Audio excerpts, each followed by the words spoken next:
BNP ক্ষমতায় ছিল, দুর্নীতিতে 3 বার বিশ্ব চ্যাম্পিয়ন হয়েছে। দমন করতে না পারেন আপনি ব্যর্থ, আপনাকে অবশ্যই গদি থাকতে হবে। আজকে রাজনীতিতে যে সমস্ত চাঁদাবাজরা পুলিশকে আহত করেছে, আমি স্বরাষ্ট্র উপদেষ্টাকে বলবো, যদি 1 সপ্তাহের মধ্যে আপনার সমস্ত চাঁদাবাজদেরকে অ্যারেস্ট করতে না পারেন, আপনি যদি বিচারের আওতায় না আনতে পারেন, তাহলে আপনার উচিত থাকবে, উচিত হবে স্বইচ্ছায় আপনার ক্ষমতা ছেড়ে দেওয়া।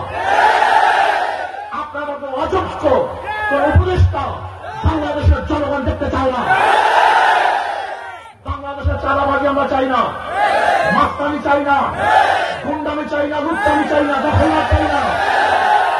ভাই আমার, দীর্ঘদিন পর্যন্ত যারা দেশ চালিয়েছে, পরিচালনা করেছে, তারা মানুষকে শান্তি দিতে পারে নাই, বৈষম্য দূর করতে পারে নাই, জুলুম, অত্যাচার, অবিচার, খুন খারাপ বন্ধ করতে পারে নাই। আমি অনুরোধ করবো বাংলাদেশের জনগণকে, একটা বারের জন্য ইসলামকে পরীক্ষা করুন। ওদেরকে বারবার পরীক্ষা করেছেন, নৌকাকে বারবার পরীক্ষা করেছেন, ধানের শীষকে বারবার পরীক্ষা করেছেন, নাঙ্গলকে পরীক্ষা করেছেন, কিন্তু হাত পাখা ইসলামকে এখন আপনারা পরীক্ষা করেন নাই।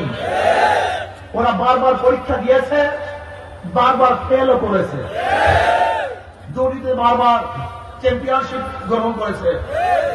আপনারা কি জানেন 1991 থেকে 96 পর্যন্ত বিএনপি ক্ষমতায় ছিল, দুর্নীতিতে 3 বার বিশ্ব চ্যাম্পিয়ন হয়েছে। 1 বার 2 বার না, 3 বার।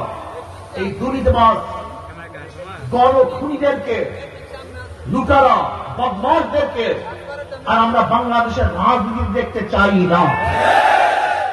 আমরা এমন ব্যক্তিদেরকে রাজনীতি দেখতে চাই যাদের হাতের মধ্যে খুনের রক্ত নাই, জুলুমের কোন ছাপ যাদের হাতের মধ্যে নাই, যাদের শরীরের মধ্যে হারাম রক্ত নাই, যারা মানুষকে মর্যাদা দিতে পারে, যারা মানুষকে শান্তি দেওয়ার আশ্বস্ত করতে পারে, যারা চুরি ডাকাতি করবে না, এদেশের টাকা বিদেশে পাচার করবে না, এমন মানুষ যদি দেশের শাসক হয়, তাহলে দেশের মানুষ শান্তি পাবে, মুক্তি পাবে ইনশাআল্লাহ।